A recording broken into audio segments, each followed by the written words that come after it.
बिस्मिल्लाहिर्रहमानिर्रहीम। अस्सलाम वालेकुम नाज़रीन, मैं हूँ सादिया अफजाल और मेरे साथ हैं डॉक्टर मोईत पीरज़ादा। सुबह से हम ये 92 न्यूज़ पर लाइव टेलीकास्ट आपके लिए लेकर आए हैं।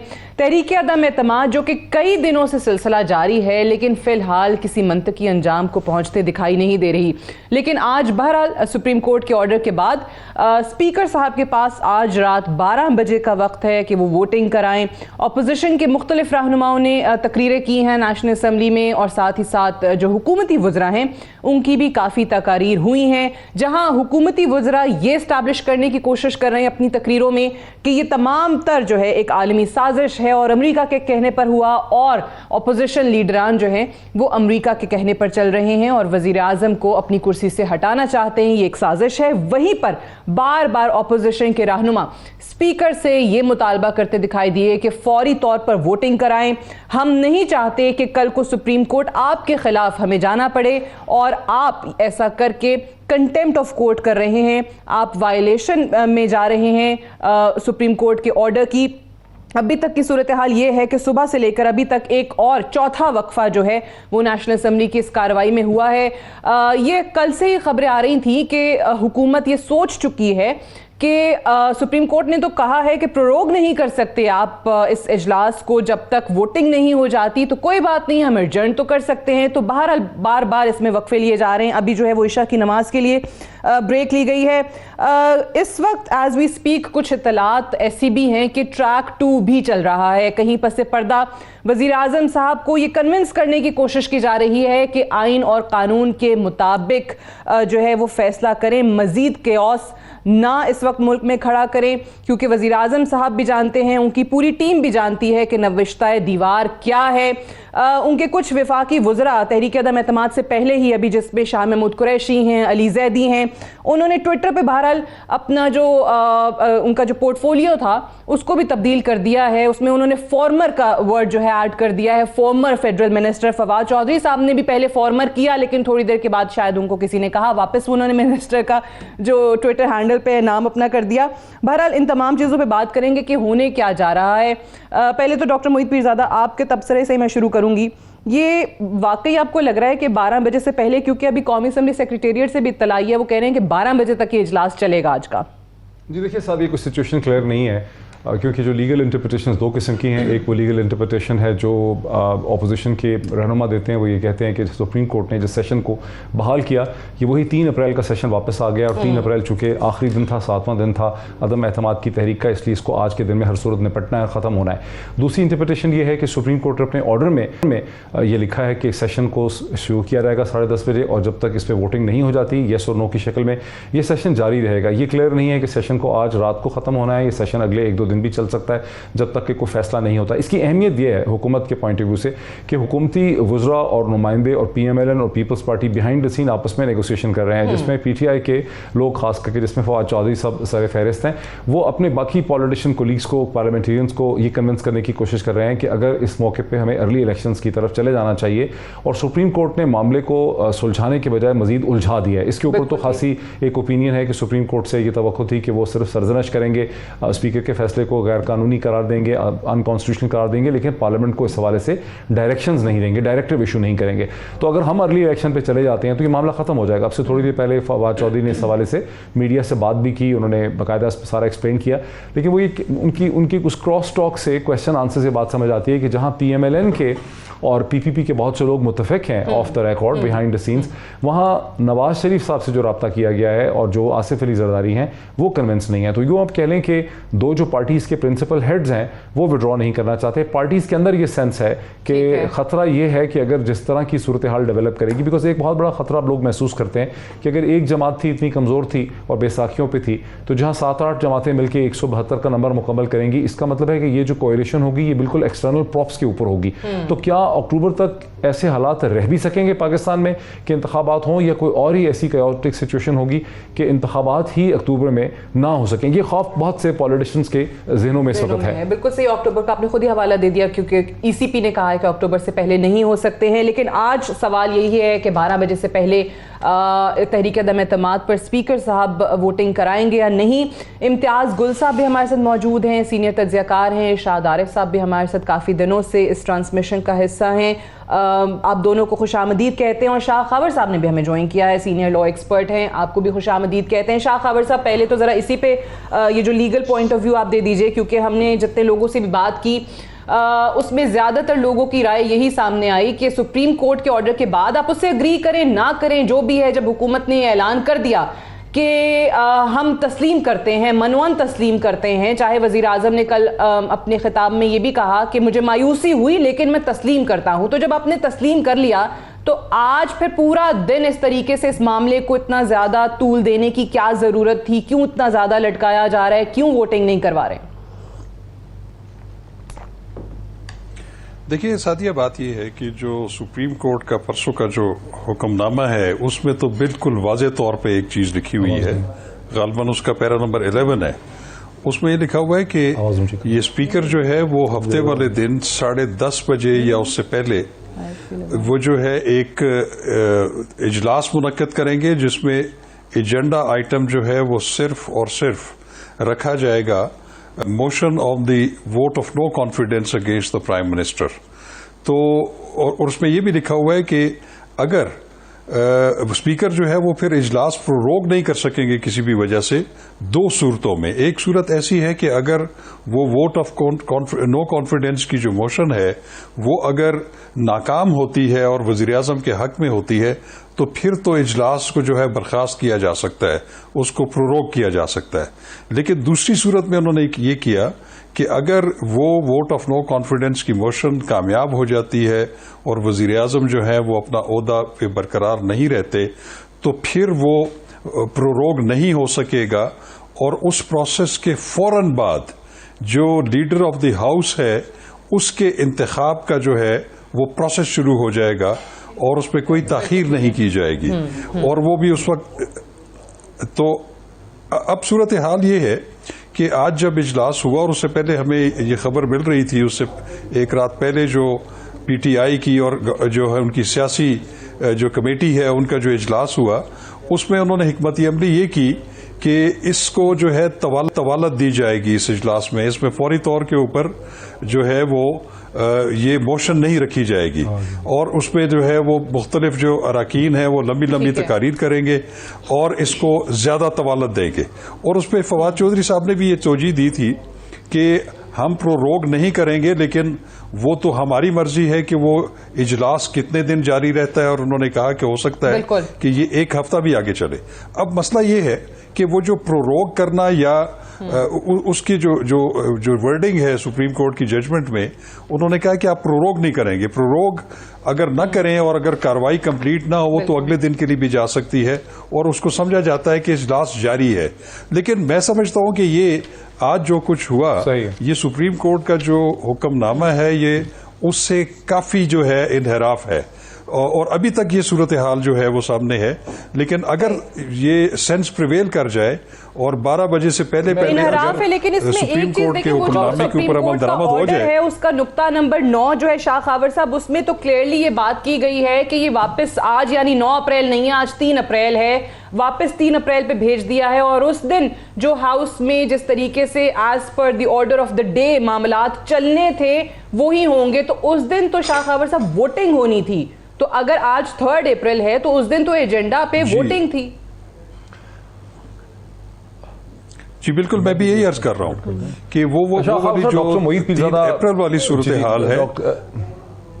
जी जी शाह खावर साहब, डॉक्टर मोईद पीरज़ादा बोल रहा हूँ। मैंने भी वो डिसीजन बड़ी दफ़ा गौर से पढ़ा है, सुप्रीम कोर्ट ऑफ पाकिस्तान का जो शॉर्ट ऑर्डर है 7 अप्रैल का, जब सुप्रीम कोर्ट ऑफ पाकिस्तान ने एक बड़ा ही स्पेसिफिक किस्म का ऑर्डर क्रिएट कर दिया पार्लियामेंट के लिए। अगर तो वो एक जनरलाइज ऑर्डर करते कि स्पीकर का फैसला गलत है और इसको दोबारा से कनेक्ट कर देते, फिर जाहिर है एक कॉमन सेंस प्रिवेल करती। अब तो सुप्रीम कोर्ट ने कह दिया है कि ये सेशन शुरू होगा और सेशन उस वक्त ख़त्म होगा जब इसमें या तो करारदाद मंजूर हो जाएगी या करारदाद जो है वो नाकाम हो जाएगी। इस सूरत में तो ये फिर इसकी मीनिंग तो ये निकलती, अब तो आगे हमारे ऊपर है ना कि आप इसकी कोई और तशरीह करते हैं, कोई और कॉन्स्टिट्यूशनल एक्सपर्ट कोई और तशरीह करता है। अब तो इसका मतलब है कि सेशन ने कंटिन्यू करना है, इसकी जो कॉमन सेंस, इसकी जो मीनिंग निकलता है, सेशन कंटिन्यू करेगा जब तक या तो करारदाद मंजूर होती है वोटिंग के जरिए या ना मंजूर हो जाती है। इसमें आज के दिन और कल के दिन की तो कोई तमीज है ही नहीं सुप्रीम कोर्ट के ऑर्डर में। इसको तब सुप्रीम कोर्ट ही तशरीह कर सकती है ना इसकी दोबारा कि हम क्या चाहते थे। देखिए बात यह है, देखिए मैं आपको बताऊं, अगर हम उसको, ये अब सोचने का अंदाज है ना, अगर हम उसको पॉजिटिवली लें तो पॉजिटिव तो उसकी इंटरप्रिटेशन ये बनती है कि जो सुप्रीम कोर्ट का ऑर्डर का पॉजिटिवली नेगेटिव क्यों नहीं ले सर? हम तो ये कह रहे हैं सर, क्योंकि हम तो इंटरप्रिटेशन कह रहे हैं। मैं ये कह रहा हूं कि एक इंटरप्रिटेशन मेरी है, एक इंटरप्रिटेशन सर आपकी है, इसमें पॉजिटिव नेगेटिव की क्या बात है? आप मेरी अर्ज तो सुन लें। वोटिंग होनी है, बहरहाल वोटिंग होनी है सेशन के खिताब में।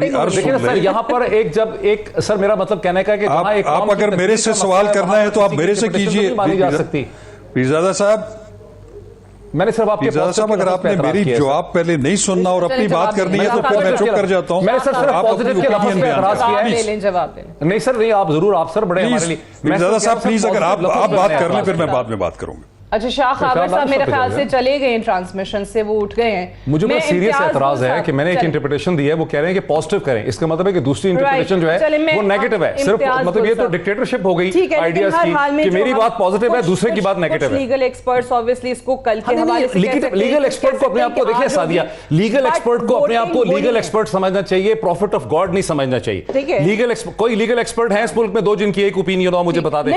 तो फिर क्यों कह रहे हैं कि मेरी पॉजिटिव का लफ्ज कहां से आ गया? शाह खावर साहब को भी सोच के बात करनी चाहिए। बट ये इस चीज पे तय है कि जी कोई कहे कि कल चला जाए, आज चला जाए, 2-3 दिन तक सेशन चलता रहे, लेकिन ये सब मानते हैं कि जी वोटिंग होनी ही है। सुप्रीम कोर्ट ने जिस तरीके से आपका फैसला लिख दिया है, वो वोटिंग किए बगैर मामला खत्म नहीं होगा। इम्तियाज गुल साहब, आपको क्या लग रहा है आज की सारी सिचुएशन देखते हुए, खुसूसी तौर पे प्राइम मिनिस्टर साहब ने जो इकदामात अभी जिस तरह इफ्तार पे देख रहे थे कि यहाँ पे वोटिंग नहीं हो रही है, यहाँ पे अपोजिशन शोर मचा रही है, स्पीकर को कह रही है जी वोटिंग कराएं, आप आइन की और कानून की और सुप्रीम कोर्ट के ऑर्डर के खिलाफ वर्जी ना करें। वजीर आजम साहब ऐसे लग रहा था उनको कोई परवाह नहीं है, वो आज शौकत खानम के एक फंड रेजर पे थे एक इफ्तार में, और अब 9 बजे ये भी कहा जा रहा है, खबर आई है कि जी उन्होंने कैबिनेट की मीटिंग भी कॉल कर ली है, जबकि उनके कुछ वुज़रा ऑलरेडी अपने आप को फॉर्मर फेडरल मिनिस्टर डिक्लेयर कर चुके हैं। फरमाइए, क्या किस जानिब जा रही है, आपको ये सूरत हाल क्या लग रहा है? बड़े हिजान है सूरत हाल में सादिया, और जो मोहित साहब भी जिस अंदाज में वो डिस्कशन कर रहे थे शाह खावर साहब के साथ अच्छा, तो आपने वो हिजानी कैफियत का अंदाजा डॉक्टर मोहित पीरजादा के लहजे से लगाया। मैं पॉजिटिव नेगेटिव पे ऑब्जेक्ट कर रहा था कि वो अपनी मर्जी को पॉजिटिव नेगेटिव करके नहीं ठोंस सकते, उनकी तशरीह है, कानून की कोई भी तशरीह कर सकता है। लेकिन मोहित ऐसा है ना, मोहित ऐसा है कि वो तो हर शख्स और हर जो लीगल एक्सपर्ट है वो अपने अंदाज में तशरीह कर रहा है उस हुक्म की, जो कि बड़ा ज़बरदस्त है। 2-4 घंटे में लिखा गया 8 सफ़े का ऑर्डर, इतना मेटिकुलसली लिखा गया सुप्रीम कोर्ट में कि मैं हैरान हूँ कि किस तरह सुप्रीम कोर्ट ने अपने एक हुक्म के ज़रिए पाकिस्तान की काबीना, पाकिस्तान की पार्लियामान और नेशनल सिक्योरिटी कमेटी सब के ऊपर एक अम्ब्रेला बन के उसने एक्ट किया है। यानी पार्लियामेंट के स्पीकर को उसने कहा कि 10:30 बजे इजलास बुलाएं और इसी दिन नो कॉन्फिडेंस करें। आपको याद होगा 3 अप्रैल को भी जो एजेंडा था उसमें कोई 2 या 3 दर्जन के करीब एजेंडा आइटम से सिर्फ नो कॉन्फिडेंस मोशन नहीं थी, और ना ही उस दिन वोटिंग होनी थी। वोटिंग कॉन्स्टिट्यूट, अब तो मतलब बहुत सारी ऐसी बातें हैं जो कि हम तो चूँकि एक्सपर्ट नहीं हैं, लेकिन आपको ये भी मालूम है और सबको मालूम है कि जब वोट ऑफ नो कॉन्फिडेंस या तहरीक जब आती है पहले, तो उसके बाद उसके ऊपर 6-7 दिन बहस होनी होती है। वो बहस तो हुई नहीं है, और जिस अंदाज में सुप्रीम कोर्ट ने उस तमाम तनाजुर को, कॉन्टेक्स्ट को इग्नोर किया है जो कि हुकूमती इक़दामात का सबब बना है, मैं तो तसव्वुर नहीं कर सकते बाहर किसी मुल्क में आप इस किस्म का एक फ़ैसला दे दें कि जिसमें आप बिल्कुल हर तरफ गंद फैला हुआ है, लेकिन आपको सुप्रीम कोर्ट कह दे कि नहीं, हम आपको कह रहे हैं कि आपने इस मसले पे वोटिंग करवानी है। पूरा जो सिंध हाउस का ऑपरेशन था, या फिर उसके बाद लाहौर में जिस तरह होटल में लोगों को रखा गया है, क्या सुप्रीम कोर्ट को ये नज़र नहीं आया? और फिर हुकूमत का एक बहुत बड़ा क्लेम है, बहुत बड़ा चार्ज है उसको टोटल डिसरिगार्ड करते हुए आप एक फ़ैसला कैसे दे सकते हैं? तो ये तो वकील हैं, वो अपने अपने अपने तरीके से इंटरप्रिटेशन करते रहेंगे। मुझसे अभी किसी ने पूछा भी है कि जी आपको सुप्रीम कोर्ट के ये वैसे रूलिंग हम से देख रहे हैं, बड़े दिनों से हम ये ट्रांसमिशन कर रहे हैं और जितने भी आप माहिरीने कानून हैं हमारे मुल्क के, आप सही कह रहे हैं कि वो हर एक की इंटरप्रिटेशन में फ़र्क आपको नज़र आता है। मैं शाहदार साहब माजरत आपकी तरफ नहीं आ सकी सेगमेंट में, लेकिन मुझे एक ब्रेक लेने दीजिए। After the short break stay tuned.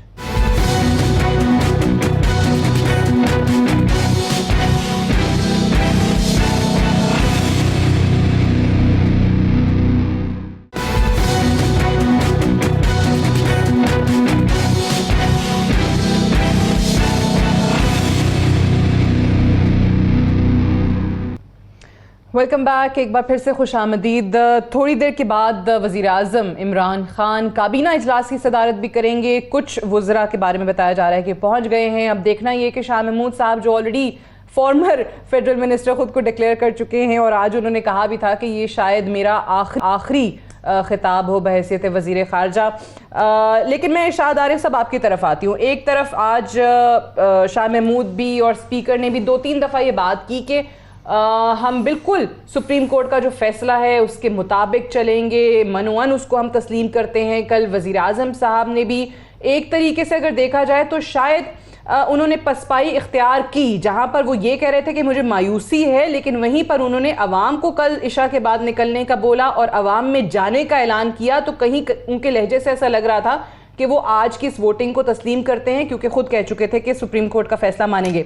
लेकिन अभी तक जो हो रहा है और ख़ास तौर से इस वक्त जो काबीना का हंगामी इजलास बुलाया गया है, उसकी क्या सिग्निफिकेंस आपको नज़र आ रही है?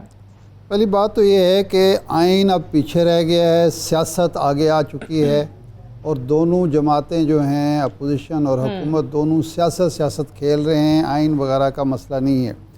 दूसरा ये है कि और फिर ये है कि दोनों को कुमक हासिल है। अपोजिशन को अदालत के फ़ैसले की कुमक हासिल है और जो हुकूमत है उसको आइन का जो स्ट्रक्चर है, पार्लिमानी स्ट्रक्चर, उसकी कुमक हासिल है। वो ये तशरीह कर रहे हैं कि 69 को जो हिसार था उसको तोड़ा गया है और पार्लियामेंट की जो बालादस्ती है उसका तस्वुर मजरूह हुआ है और हम उसको बरकरार रखने की कोशिश कर रहे हैं। लेकिन मेरा सवाल ये है कि अगर आज आदम एतमाद कामयाब हो जाए और हुकूमत ख़त्म हो जाए तो क्या फ़र्क पड़ेगा इमरान ख़ान को, और अगर कल पे चली जाए डिबेट और कल उसकी ख़त्म हो तो अपोजिशन को क्या नुकसान होगा? यानी ये दोनों के सोचने की बात है कि अगर एक 24 घंटे मुद्दत बढ़ाने से एक तनाज़ा ख़त्म होता है, बहस हो जाती है, तसल्ली हो जाती है दोनों फरीकों को और नतीजा वही निकलता है जो अपोजिशन के हक़ में है, जो अपोजिशन चाह रही है। लेकिन चूँकि इशू ये नहीं है, इशू और है, और वो आपको ट्वीट मुस्तफ़ा नवाज़ खोकर साहब का पढ़ के हैरत होगी कि अभी एक असम्बली में डिबेट चल रही है, 12 भी नहीं बजे और उन्होंने कह दिया कि जनरल बाजवा साहब को तो जो है इस पर मुदाखलत करनी चाहिए। और भाई अगर वो न्यूट्रल रहना चाहते हैं, न्यूट्रल हैं और वो मुदाखलत वैसे आज करना इस्लामाबाद चाहते के रेड जोन में काफ़ी अनयूजुअल मूवमेंट भी देखी गई। जी अजीब सी बात है, अजीब सी। बिलावल भुट्टो साहब कह रहे थे कि जी वो मार्शल लॉ वो लगवाना चाहते हैं। भाई ये तो लगता है कि आप लगवाना चाहते हैं। इसका मतलब है कि ये जितनी भी डिबेट हो रही है मकसद पुरअमन वो जो है इंतकाल इक़्तिदार नहीं है, बल्कि कोई ना कोई गंद फैलाना है, मुल्क के अंदर हालात को ख़राब करना है। मैं एक साइड की बात नहीं कर रहा। भाई ये हमेशा ये होता था, पहले भी अदम एतमाद बेनज़ीर भुट्टो साहब के दौर में भी पेश हुई थी। स्पीकर इजलास बुलाता है, दोनों साइड से एडवाइजरी कमेटी का इजलास होता है, उसमें तय हो जाता है कि जी इतने घंटे ये इजलास चलेगा, इतनी तकरीरें होंगी दोनों तरफ से, इस वक्त वोटिंग होगी। ये हमेशा का मामूल है जमहूरी निज़ाम में, ये कोई नई बात नहीं है। आज अगर ये आइनी ज़रूरत है वैसे बहस करना, आदम एतमाद की तहरीक तो पे बहस कराना आइनी ज़रूरत है। अगर कल पे चली जाए तो क्या उसमें होगा? के हैं वो उनको हासिल भी कर लें जी, ठीक है, मेरे पास है इसका जवाब। डॉक्टर मोईद। इरशाद आरिफ साहब, इसकी वजह यह है कि कुछ लोगों को ये लग रहा है कि कहीं ऐसा ना हो कि तहरीक इंसाफ, PMLN और पीपल्स पार्टी में कोई सुलह हो जाए और ये मरहला टल जाए और पार्टीज एग्री कर जाएं कि अर्ली इलेक्शन कर लेते हैं, इस तहरीक को वो वापस कर लें। और चूंकि ये खौफ है, बाज़ हलकों में बाज़ शख्सियात के अंदर ये खौफ है, इसलिए वो चाह रहे हैं कि जल्दी जल्दी इसका फैसला हो। जो जमहूरी निज़ाम होते हैं वहाँ हुकूमतें गिरती रहती हैं, बनती रहती हैं, कई दफ़ा चंद महीनों में गिरती बनती हैं, उससे कोई फ़र्क नहीं पड़ता। यहाँ जो इतना हैजान और खौफ है या इतनी परेशानी है, उसकी वजह यह है कि ये जो सारा कुछ जिस तरह से चला है, ये देखने में कुदरती और नेचुरल नहीं लगता। इसको देख के ऐसा लगता है जैसे कुछ ऐसे नताइज यहाँ हासिल करने मकसूद हैं कुछ लोगों के, जो बज़ाहिर सिर्फ हुकूमत को चेंज करने का नहीं है, बल्कि यहाँ शायद बाद में इलेक्शन अक्टूबर के हो ही ना सकें। और ये भी एक खौफ जो है और ये खौफ खाली तहरीक इंसाफ के लोगों में नहीं है, PMLN के बाज़ लोग जो हैं वो खुल के बरबला इसका इजहार नहीं कर सकते, और पीपल्स पार्टी के भी बाज़ पुराने अरकान हैं, उनको लगता है कि यहाँ शायद चीज़ें ख़राब हो जाएं। नहीं डॉक्टर साहब, यही तो मैं कह रहा हूँ ना, मेरा भी डॉक्टर साहब इस्तदलाल यही है कि अगर इनको खौफ है, अक्टूबर में ना हो, क्योंकि मेरा इस्तदलाल भी यही है कि अगर इनको खौफ है और हमारा माजी का एक तल्ख तजर्बा भी है, तो ऐसी सूरत में तो इनको ज़्यादा पेशेंस का सबूत देना चाहिए, ज़्यादा दानिशमंदी से काम लेना चाहिए। क्या फ़र्क पड़ता है कि तहरीक आदम एतमाद आज कामयाब हो या कल कामयाब हो? इस इतनी बेचैनी, शोर शराबा, लड़ाई झगड़ा, हम फिर अदालत में जा रहे हैं। भाई अब पहले ही आप कहते हैं कि हमारी पार्लियामेंट बहुत कमज़ोर है और आप उसको मज़ीद कमज़ोर करने पर तुले हुए हैं। पहले ही आप कहते हैं कि जनाब इदारे जो हैं मुदाखलत करते हैं पार्लियामेंट के मामलात में, आप मुदाखलत कराने पर तुले हुए हैं। तो यही मेरा इस्तदलाल है कि अगर एक चीज़ खुश असलूबी से हो सकती है तो क्यों नहीं होने दी जा रही? जैसे आपने खुद ही पहले कहा था कि दोनों फरीकैन के लिए आप ये बात कर रहे हैं, जब उनको भी पता है कि उन्होंने जाना है, मेजॉरिटी नहीं रही है, सो वो भी बहाना ना दें, कि एक्सक्यूज ना दें ऑपोजिशन को कि अगर आप वोटिंग नहीं कराते 12 बजे से पहले तो कल हम देख रहे हो कि फिर वो सुप्रीम कोर्ट में लेके हो। वैसे ही इम्तियाज गुल साहब, इस कदर पोलराइजेशन हो चुकी है सोसाइटी के अंदर, अब आप वैसे ही कोई अपनी राय नहीं दे सकते, आपको वैसे ही गालियां पड़ती हैं, सोशल मीडिया कैंपेन्स चलती हैं। अब वो जजेस पे एक आज ही मैं देख रही थी कि बात हो रही है, उनकी कैंपेन उनके खिलाफ अलग चल रही है, इदारों के हवाले से जो बात हो रही है, फौज को लेकर जो बात हो रही है। आप क्या करें? ये मुल्क को आपने जैसे वर्ड यूज किया कि हिजानी कैफियत से गुजर रहे हैं, तो इस हिजान से निकलना किस तरीके से है? अब इस वक्त कौन निकालेगा? वजीर आजम वोटिंग करवा के ये स्पीकर को बोल दें कि भाई कराओ, जान छोड़ो, ऑपोजिशन फिर इलेक्शन में देखा जाएगा जो होता है।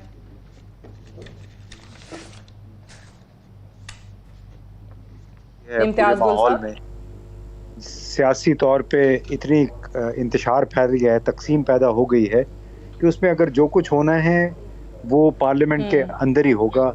ये एक दूसरे के खिलाफ इल्ज़ामात लगा के और सिर्फ ख़ुद को पवित्र और नेक पारसा साबित करके और दूसरे को जलील करना, इस अंदाज में मैं नहीं समझता कि हमारे मामलात का कोई हल निकलेगा। यानी हमारे अक्सर लोग जो कि दूसरी साइड के हैं, आप ये इस तरह से कह लें, वो ये देख रहे हैं कि जी इमरान खान को या PTI को अपने जो अदालत का फैसला उस पर मनवान अमल दरामद कर लेना चाहिए, लेकिन वो तमाम कॉन्टेक्स्ट जो है वो भूल जाते हैं। पहले भी हमने इस पर जिक्र किया, जो कि 7 मार्च के बाद से अनफोल्ड हुआ है।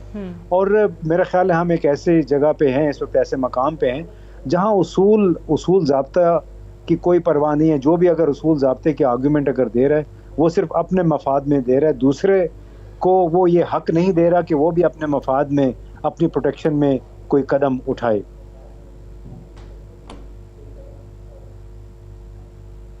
ठीक है, मैं इसमें थोड़ा सा अगर मैं ऐड कर दूं कि सुप्रीम कोर्ट ऑफ पाकिस्तान, जिसको हम ब्रेन समझते हैं पाकिस्तानी कौम के, उससे हाईएस्ट कोई फोरम नहीं हो सकता जहां आप बहुत एक विजनरी डिसीजन करेंगे और आप तवक्को करते हैं कि कौम के सामने जो अगर हिजान है या एक बहरान है या उसका एक मुस्तकबिल का सवाल है, वहाँ पे नेशनल सिक्योरिटी का इशू है, स्टेट के इश्यूज़ हैं वहाँ पर, और फिर ज़ाहिर है कि जिस तरह की पोलराइजेशन है, तो सुप्रीम कोर्ट से जिस किस्म की दानिशमंदी का तवक्को थी कि सुप्रीम कोर्ट इस उलझे हुए मसले को सुलझाएगी, वहाँ सुप्रीम कोर्ट ने उलझे हुए मसले को मज़ीद जो है वो उसको फंसा दिया है, उसको मतलब वो मसला उलझ गया। अगर यहाँ सुप्रीम कोर्ट की कहती कि हाँ ये गलत हुआ है, फ्यूचर में नहीं होना चाहिए, ये हमारी ऑब्जर्वेशन है, इस पर मजीद कानून साजी भी होनी चाहिए, लेकिन अब कौम को एक अर्ली इलेक्शन की तरफ चले जाना चाहिए ताकि इस बहरान का हल निकले। आखिरकार मकसद क्या है?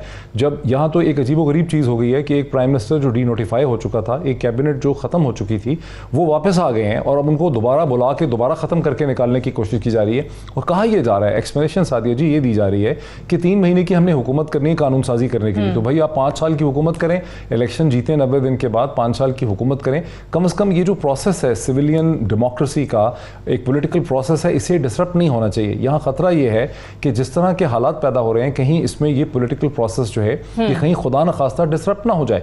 तो ये एक बहुत बड़ी नाकामी होगी। हम 1977 के मुकाम पे आके खड़े हो गए हैं, आज से 50 साल पहले, जब पॉलिटिकल प्रोसेस डिसरप्ट हुआ और फिर एक अंधेरी रात शुरू हुई पाकिस्तान के अंदर, जिसमें सेक्टेरियनिज्म पैदा हुई, क्लैशनिकोव कल्चर पैदा हुआ, मजहबी मनाफरत पैदा हुई, एक शख्सी जो है पॉलिटिक्स शुरू हो गई। इससे पहले पाकिस्तान में नज़रियों की पॉलिटिक्स होती थी 70s में, राइट और लेफ्ट की।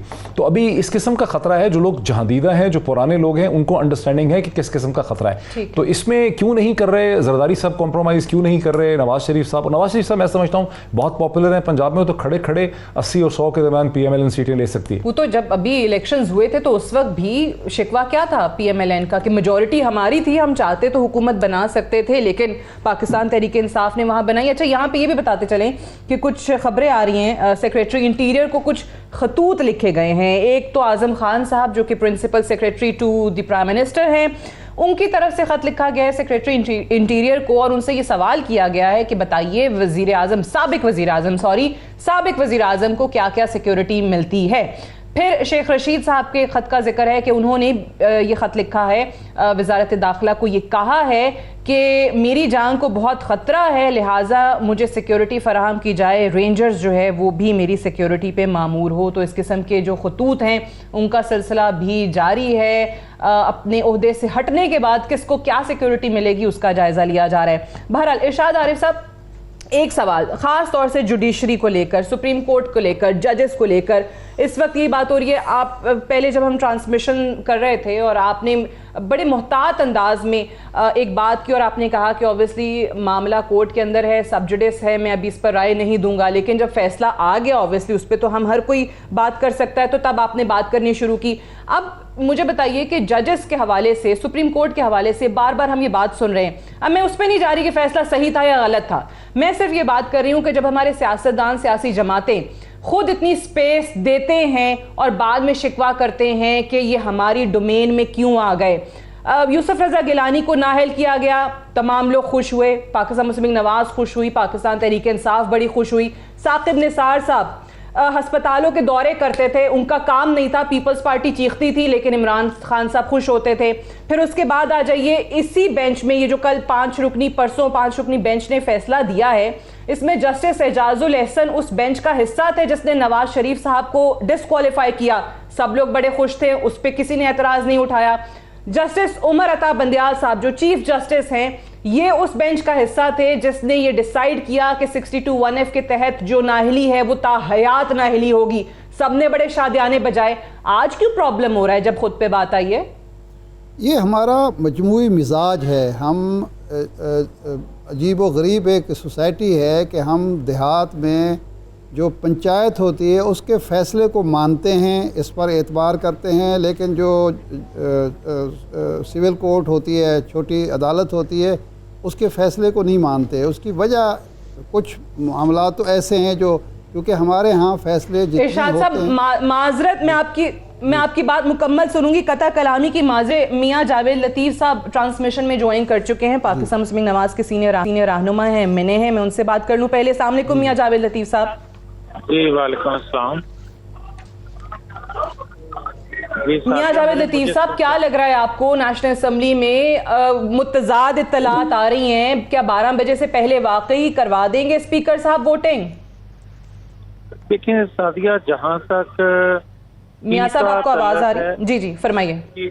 जहाँ तक ये हुकूमती रजीम का तल्लक है, ये तो पूरी पाकिस्तानी कौम पर ये बात अया हो गई कि ये ना तो मानते हैं किसी आइन को, ना किसी कानून को, ना किसी रवायात को, और ख़ास तौर पर इन 20-25 दिनों में तो जिन लोगों को गलतफहमी थी वो भी दूर हो गई कि शायद कोई इन लोगों में थोड़ा बहुत कानून का, आइन का पास हो। आप देखिए सुप्रीम कोर्ट की एक बड़ी क्लियर डायरेक्शन, क्लियर जजमेंट के बाद अगर उसमें से भी ये चोर रास्ते निकाल रहे हैं इक़्तिदार पर रहने के लिए, इक़्तिदार के ऊपर जब ये कहा करते थे कि लानत भेजते हैं हम नेशनल असेंबली पर, लानत भेजते हैं, ये पिछले दिनों कह रहे थे मैं इस हुकूमत पर, तो भाई उसी पे लानत भेज के उससे चिमटे हुए भी हो। अब आप ये बताएं कि नेशनल असेंबली में बगैर मेजॉरिटी के कोई हुकूमत कायम रह सकती है? कोई मतलब ये बिल्कुल सही कह रहे हैं। अच्छा, डॉक्टर मोहित पीरज़ादा भी मेरे साथ मौजूद है, वो भी आपसे सवाल करना चाह रहे हैं। मियां जावेद लतीफ साहब, आप तो PMLN के उन लीडरान में शामिल हैं जिन्होंने बहुत हफ्ते, बहुत महीनों पहले बहुत सी ऐसी चीज़ें हमें बताई जो बाद में सही भी साबित हुई। आपको खासी इनसाइड इन्फॉर्मेशन थी।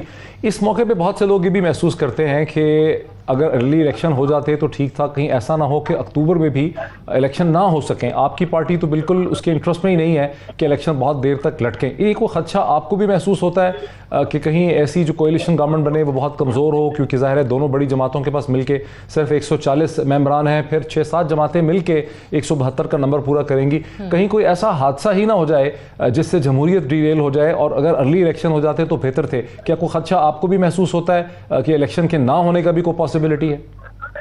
देखिए डॉक्टर साहब, जहां तक आपका ये सवाल है कि दो बड़ी जमातें मिलके उनके नंबर 140 बनते हैं और जो जिससे हुकूमत ली जा रही है उसके अकेली जमात के 140-50 हों, तो वो अगर डिलीवर नहीं कर पाए तो 155 जमातें 155 सॉरी, अगर 155 तादाद रखने वाले जमात कुछ डिलीवर नहीं कर सकी या अच्छी गवर्नेंस नहीं दे सकी या कोई रिलीफ नहीं दे सकी पाकिस्तानी कौम को या बेहतर हुकूमत नहीं कर सकी, तो ये मुख्तलिफ जमातें मिल के किस तरह जो है बाकी वक्त जो साल सवा साल का है वो कैसे हुकूमत कर पाएंगी या आवाम के लिए कौन सा बेहतर काम तो कर सकेंगी?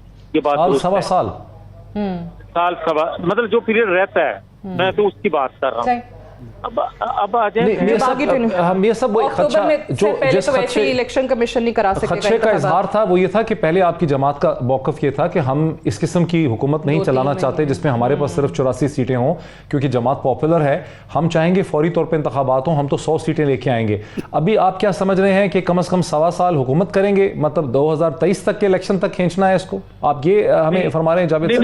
नहीं, मैं आपको जो अर्ज करने लगा था वो बात करने के बाद अगली बात मुकम्मल मैं इस तरह करना चाह रहा था कि कोई ये सारी इत्तेहादी जमातें मिल के अवामी रिलीफ का कोई बड़ा काम नहीं कर सकेंगी, साल सवा साल हुकूमत नहीं कर सकेंगी। उसका जो हम फौरी इलेक्शन से कह रहे हैं कि जाने का फायदा नहीं है, उसका सिर्फ और सिर्फ 1 पॉइंट जो है वो यही है कि देखें जो इन्होंने इलेक्शन कमीशन के इख्तियारात में चेंजिंग लाए हैं, जो इलेक्शन कवानीन में तरमीम लेकर आए हैं, वो EVM हो या हल्का बंदियों के हवाले से हो, ये सारी वो चीजें हैं जिसको अपोज करते रहे इलेक्शन कमीशन। इलेक्शन कमीशन का कहना यह है कि मैंने 15 खत लिखे चीफ एग्जीक्यूटिव को कि ये तरमीम साफ शफाफ इंतखाबात पर एक सवालिया वो कह रहे हैं कि उनकी तरफ बिल्कुल देर हुई डिलिमिटेशंस के हवाले से। मियां जावेद लतीफ साहब, थैंक यू वेरी मच। मुझे एक ब्रेक के लिए जाना है, ब्रेक से वापस आएंगे तो मैं इरशाद आरिफ साहब, आपकी बात अधूरी रह गई थी, आपका जवाब भी सुनेंगे सुप्रीम कोर्ट के हवाले से, जजेस के हवाले से, right after this short break. Stay tuned.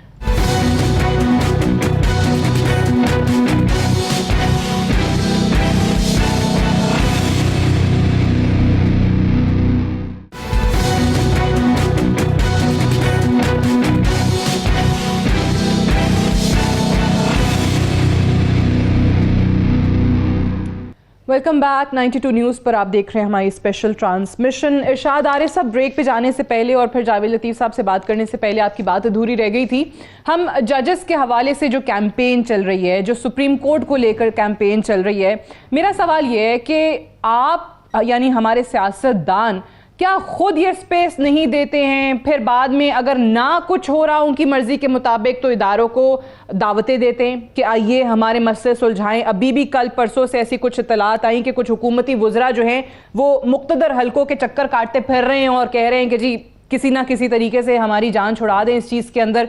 और फिर सुप्रीम कोर्ट पे अलग से चल रही है ये कैंपेन। ये क्यों होती है? जब दूसरों के साथ हो रही होती है तो सब खुश होते हैं, अपनी बारी आती है तो फिर आप इस तरीके से करते हैं। ये इसलिए कि हमारा मुआशरा जो है वो अभी भी जागीरदाराना और कबायली दौर में है। हम मंतिक और इस्तदलाल जो है किसी दलील के साथ कायल होना, इस पे बिलीव ही नहीं करते।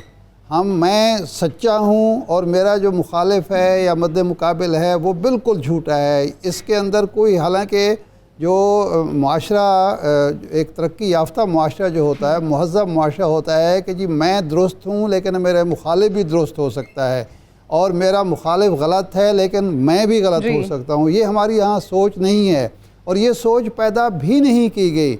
मैं अगर थोड़ा सा टाइम हो, मैं एक वाक़या आपको सुनाना चाहता हूँ। हमारे जो ए.के. बरोही साहब बहुत बड़े कानून दान और ज्यूरिस्ट गुजरे हैं। वो एक दौर में हाई कमिश्नर थे पाकिस्तान के दिल्ली में, इंडिया में। तो उनको गवर्नर जनरल का या प्राइम मिनिस्टर का एक पैगाम पहुँचाना था जवाहरलाल नेहरू के पास। वो वहाँ उन्होंने रिक्वेस्ट की तो उन्होंने पार्लियामेंट में उनका जो चैम्बर था वहाँ बुला लिया। जब वो चैम्बर पहुँचे तो उनके सेक्रेटरी ने बताया कि जी नेहरू साहब इजलास जारी है।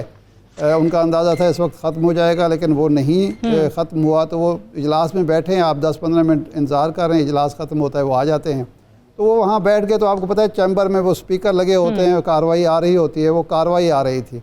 वो 15-20 मिनट बरोही साहब कहते हैं कि मैं सुनता रहा कि वहाँ एक उठता था मेंबर, वो ऐसी तैसी करके रख देता था जवाहरलाल नेहरू की, फिर दूसरा होता था। वो 15-20 मिनट या आधे घंटे का जो वक्त था वो गालियाँ ही देते रहे नेहरू को, और वो बैठ के सुनता रहा। जब वो कमरे में आए तो आते उन्होंने माजरत की कि माफ़ करना, मैं इजलास चल रहा था, बड़ा अहम इजलास चल रहा था, तो इसलिए मैं वक्त पे नहीं आ सका। तो कहते मैंने उनको कहा कि हाँ मैं देख रहा था, बहुत मैं इरशाद आरिफ साहब ये भी बताते चले कि जो वफाकी काबीना का हंगामी इजलास वज़ीर आज़म साहब ने बुलाया था वो भी शुरू हो गया।